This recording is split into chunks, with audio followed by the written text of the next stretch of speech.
Good morning. It is Wednesday, the 25th of March. I'm Maeve McMahon and you're watching Europe Today, your daily dose of European news and analysis, live here on Euronews. Coming up, Iran has fired a new wave of missiles towards Israel, and Israel has been responding in a sharp escalation of the Middle East conflict. This comes just hours after President Donald Trump said US-Iran talks were on the table. He sent a 15-point plan. With Lebanon descending further into chaos, we'll be speaking to the UN High Commissioner for Refugees. And the Commission has called on Budapest to clarify reports suggesting Foreign Minister Peter Cierto was in close contact with his Russian counterpart before and after EU summit meetings. But first, Denmark, the EU member state known for Lego, Hygge and its opt-out from the euro, held snap elections just yesterday. Incumbent centre-left Prime Minister Mette Frederiksen is set to hold on to the reins, but her Social Democratic Party had a bruising night and failed to secure a majority.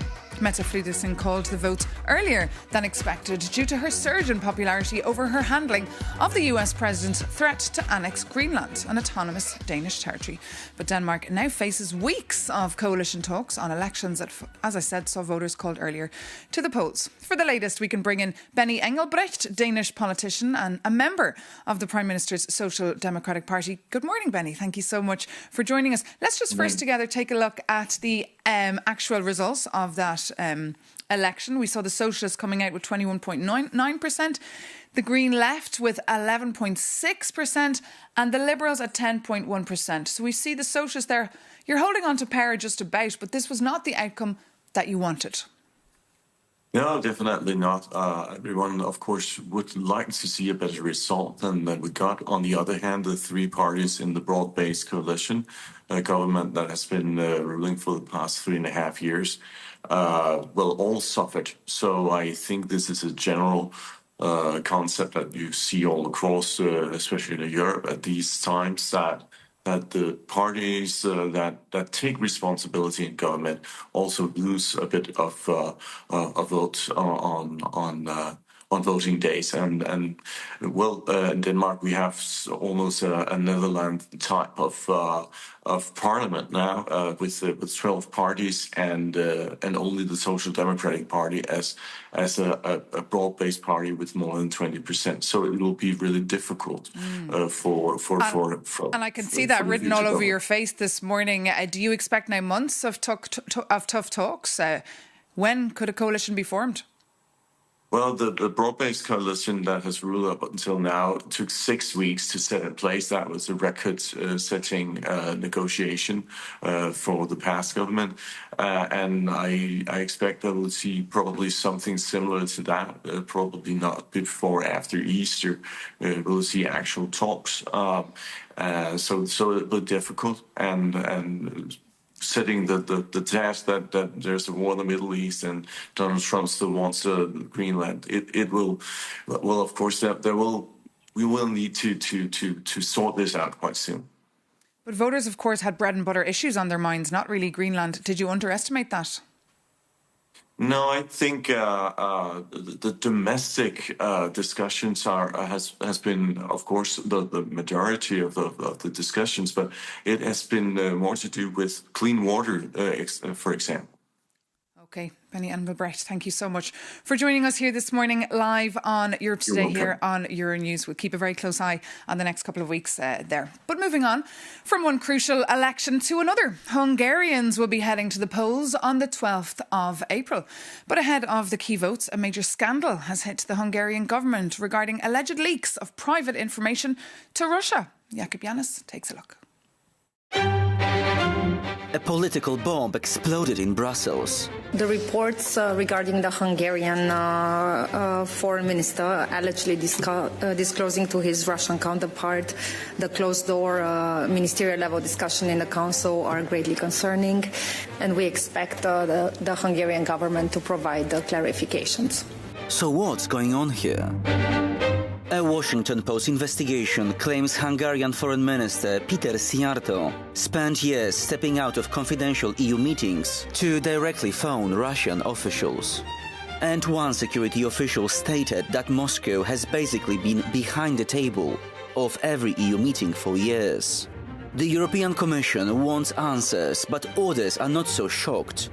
Polish Prime Minister Donald Tusk admitted long-standing suspicions, revealing he strictly limits what he says out loud during these talks. And Budapest is not hiding their connections.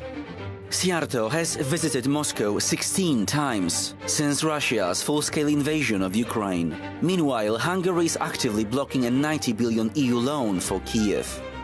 In an unexpected burst of honesty, Szijjártó admitted calling Russian officials before and after key EU meetings. He claims he also speaks to American, Turkish and Israeli officials, arguing this is just diplomacy.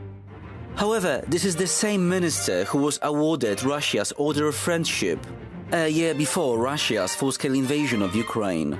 And the Americans, Turks and Israelis have not handed him any similar medal. Perhaps the only thing left to add here is a quote from a movie, Naked Gun. Please disperse! Nothing to see here! It's quite funny, but it's just a pity. All of that is about the future of European security. Especially since over 70% of Europeans are now highly worried about nearby conflicts, according to the latest Eurobarometer survey. So who's laughing now?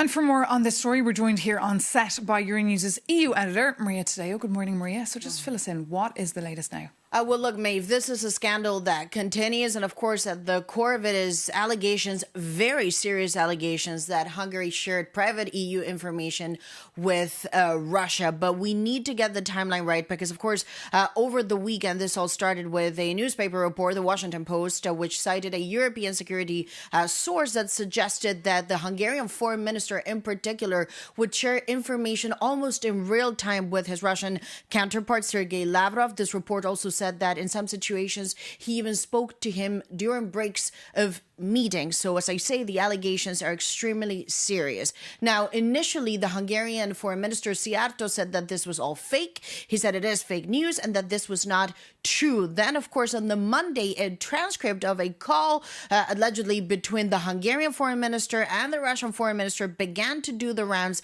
And then Szijjártó changed the tune to say, well, this is normal because we speak to many countries and that is a part of diplomacy. Yesterday in comments to Euronews, which I want to read out to you and hopefully we can put up on the board, the Hungarian foreign ministry said that they talked to Russia, the Americans, the Turks, Serbia, and therefore it is completely normal that we consult with these countries if necessary before and after the meetings. So now he is talking about before and after EU meetings, about the consequences of those decisions. So you see how the timeline has now changed from his total fake news to this is part of normal diplomacy. Having said that, we should note that Russia is not just any country for the EU. Russia is heavily sanctioned by the EU because of the invasion of Ukraine. Increasingly, a number of EU countries consider it a hostile country to the EU, certainly a security risk for the European Union. And none of the countries represented across the board in EU meetings have given their consent so that private information,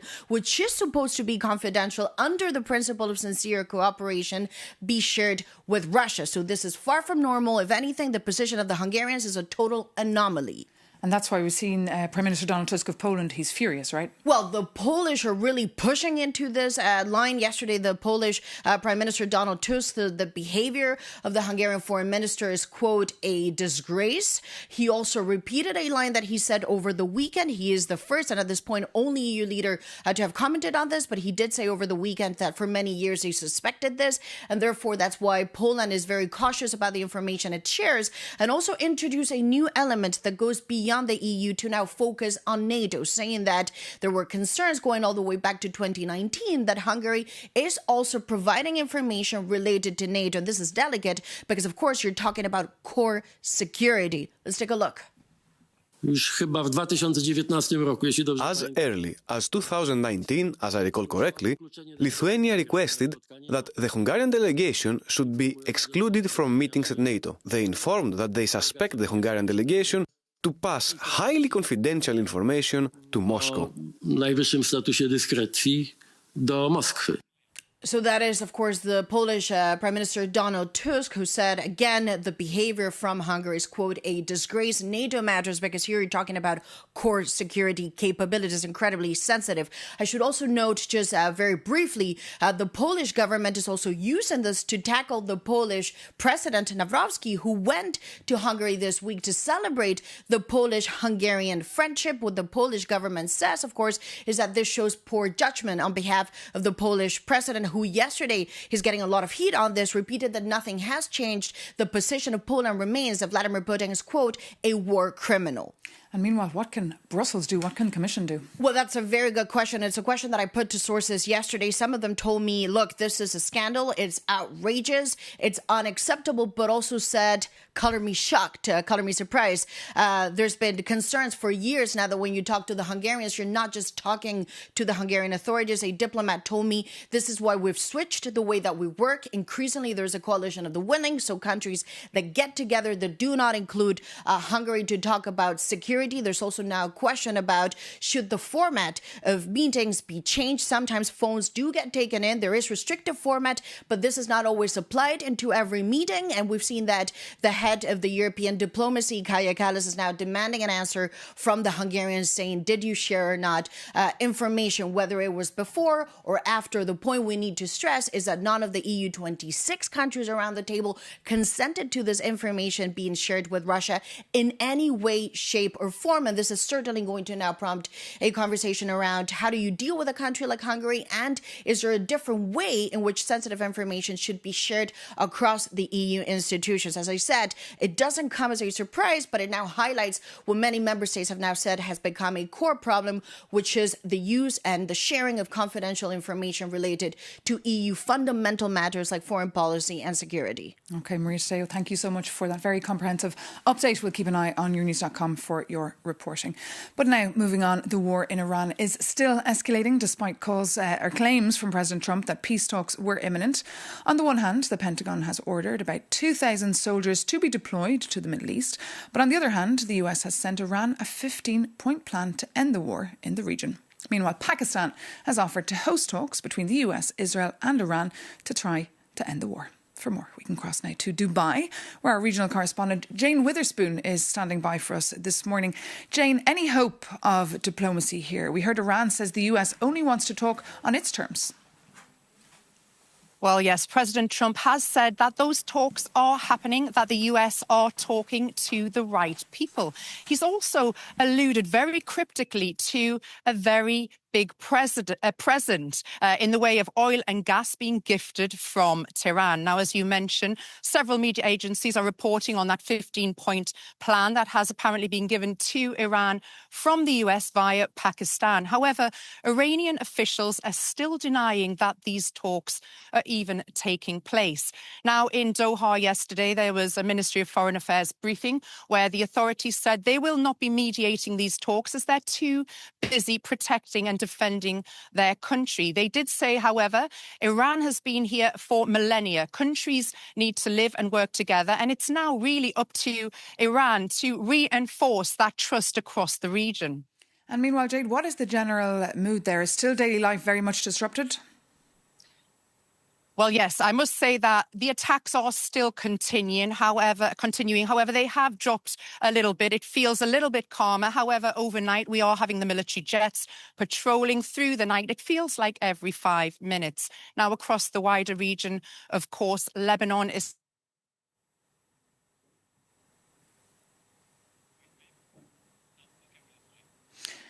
OK, apologies to our viewers there for that technical difficulty. But as you heard there, Jane Witherspoon reporting for us there from Dubai, alluding to the atrocities in Lebanon. Well, on that point of Lebanon, coming up, we'll be joined by Barham Salih, the UN High Commissioner for Refugees.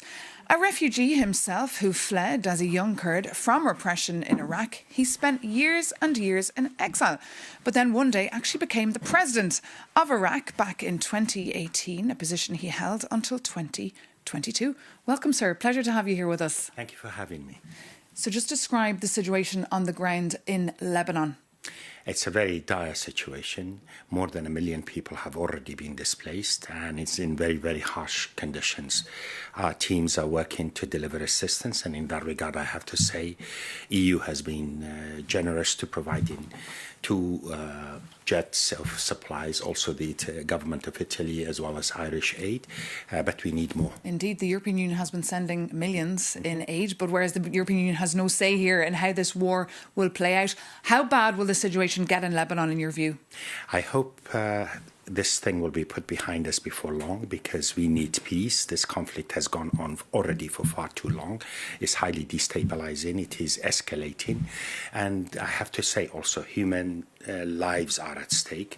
The impact on civilians across the region is phenomenal, is profound.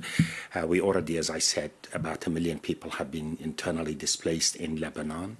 Nearly 600,000 to 1 million households in Iran have been displaced. Of course, there has been significant population movements in the Gulf, not to mention Iraq, that has been subject to terrible attacks, including yesterday in the Kurdistan region. And the civilians across the region, in Israel, in Lebanon, in the Gulf, in Iran, are being affected in a profound way. And in that context also, this conflict is spilling beyond the region, immediate region. We are seeing a lot of Afghan refugees in Iran and in Pakistan are being forced to go back under adverse conditions to Afghanistan. All of this combined is really presenting us with a terrible humanitarian challenge. Pakistan have offered to mediate here. Any hope in those? Let's hope that this will lead to some useful, tangible peace arrangement. This region needs peace. This conflict cannot go on like this, destabilizing and impacting human lives across the region. And I hope that we need a durable and just peace that will not put us in a place where 6 months from now or a year from now, we will have another recurrence of this type of things. This region cannot afford these cycles of violence. And you described so many people on the move in the region. Should Europe prepare for potential waves coming here? At the moment, most of the displacement is within the countries. Our teams at UNHCR are already monitoring the situation very closely. There is no significant movements across the borders beyond that what I spoke about in Afghanistan, that people from Iran, Afghani refugees in Iran and Pakistan to a degree are being sent back or encouraged to go back or pushed back. But across the borders, we do not see that. We are also seeing, in order to put things in proper context, a large number, nearly 130,000 Syrian refugees who were resident in Lebanon have gone back into Syria. I would not call that voluntary returns per se. They are returning under adverse conditions, but in order to put the picture complete, our teams are looking at that situation, and I hope the world as a whole, we will be paying enough attention to bring this situation under control, to lead to a peace that will be lasting and basically rooted in the protection of interests of the peoples of the region, respectful of the dignity and the rights of the peoples across that region. This region has seen too many wars and too many cycles of conflict. So what would your message then be to President Trump, who doesn't really seem to have a plan here? Well, message is peace. Message is de-escalation and dialogue. That's we have to be emphatic about. And this. what about his board of peace? The board of peace has already been very active in Gaza, and thank God the active conflict in Gaza has been brought to an end, at least for a while, and let's hope that it will deliver something tangible for the people of Gaza and the region as a whole. Okay, Barham Salih, thank you so much, UN High Commissioner for Refugees. Thank you so much for coming into us here on Euronews. And thank you so much for watching. That brings this edition of Europe Today to an end. Stay with us here on Euronews for more news coming up, and visit euronews.com for more comprehensive details on all the stories we're covering for you. Take care and see you soon on Euronews.